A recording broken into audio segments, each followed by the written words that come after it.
Databricks, which is of course a company that has made some multi-billion-dollar moves in the AI space, has currently acquired a team behind Einblick, which is a natural language data notebook. So today I want to break down everything that happened in this deal, why they're acquiring this company, what the big implications for the AI space are in general. So what I think here is interesting is, really what Einblick does. So essentially they allow their enterprise or big corporations, these users to solve data problems with one sentence.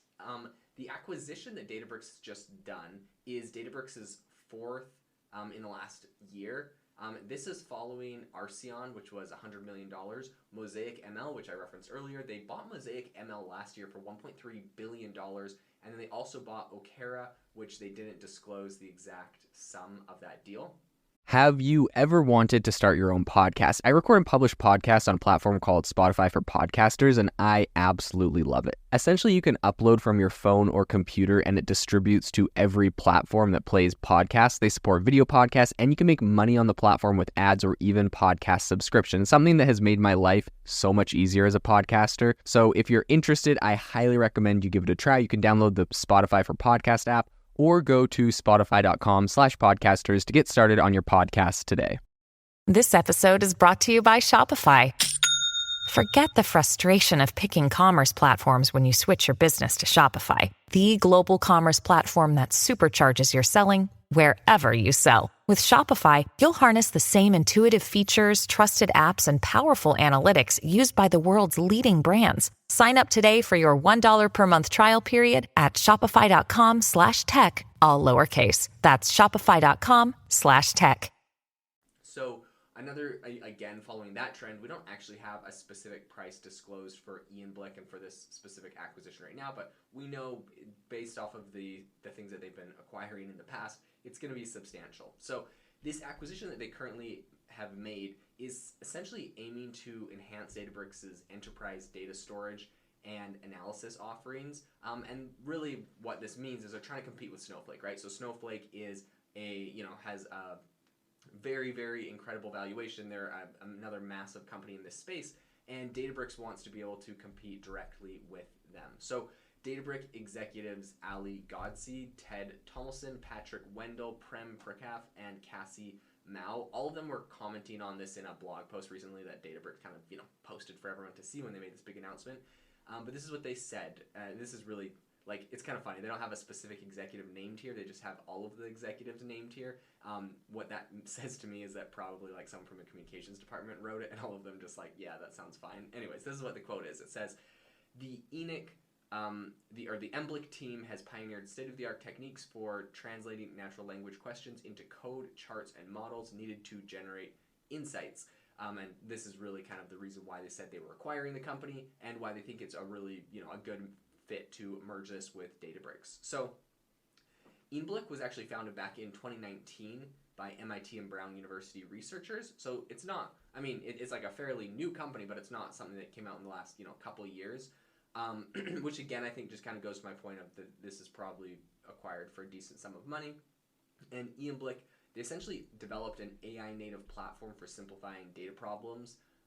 So you can, ask it questions in natural language like you would with ChatGPT or something else like that, and it's gonna essentially give you answers about your data, and it's solved in a lot of complex problems that people are struggling with data. So the other thing that's interesting is that Einblick integrates AI into the authoring surface for data analysis. Their AI assistant, which is called Einblick Prompt, can process instructions. It can plot heat maps. It can do a whole bunch of really impressive things. And they have a multi-step architecture, which essentially translates users' inputs, right, if you're talking to this thing, into insights using SQL, Python, and logical operators, right? So the way that this is, they're essentially, when you have these sort of models, talking with them and then trying to get the data out, it's very difficult. What they're actually doing is turning your inputs when you're chatting with this thing, they're turning that into SQL or Python, into code, and that code can then go and access the data and solve a bunch of these data problems, get the data that you're looking for. So that is an impressive feat that they've accomplished there. So Einblick essentially allows data connection from a bunch of different sources, including Microsoft Word, Excel, and also Snowflake, which is interesting because this is who Databricks is trying to compete with. But Einblick offers a free tool, which is called ChartGen AI, which is essentially for generating charts from uploaded data files. This is really useful. It's free. I think a lot of people use this.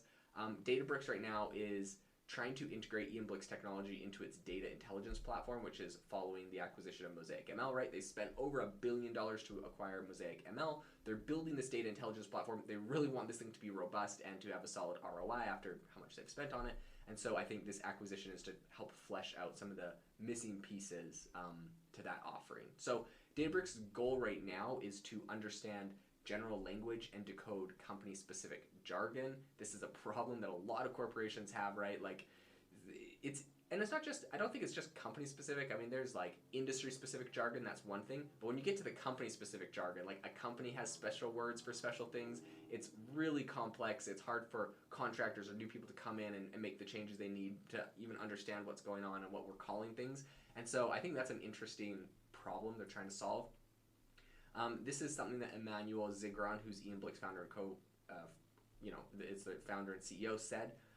They said, when we founded Einblick, our goal was to empower companies to do more with data by creating the easiest and most collaborative data platform. So I think they've done that. Obviously, if they're getting acquired by Databricks, they've done a fairly well, a great job of this. Databricks' mission really aligns, I think, with Einblick's, their ethos or whatever, which is essentially for simplifying and democratizing data and AI. I do feel like that's kind of generic, though, if I'm being 100% honest. Like, pretty much everyone says that their job is to democratize AI, so... But, I get the sentiment, and I think the sentiment of these two companies is in the same direction. So, Databricks' founder, which is Ali Ghodsi, and also Einblick's co-founder, Tim Krasa, they both went to University of Berkeley. Not sure if they knew each other back then. It's funny, though, when you get people that went to the same university and eventually end up at the same companies, or their companies are merging in the future. I'll keep you up to date on everything happening with this merger, what we see out of this, and some of the implications of AI in the future. But a really, great job. Kudos to everyone over at the Einblick team, and really excited to see what Databricks does with this new acquisition, with all of the incredible talent that they have on their new team.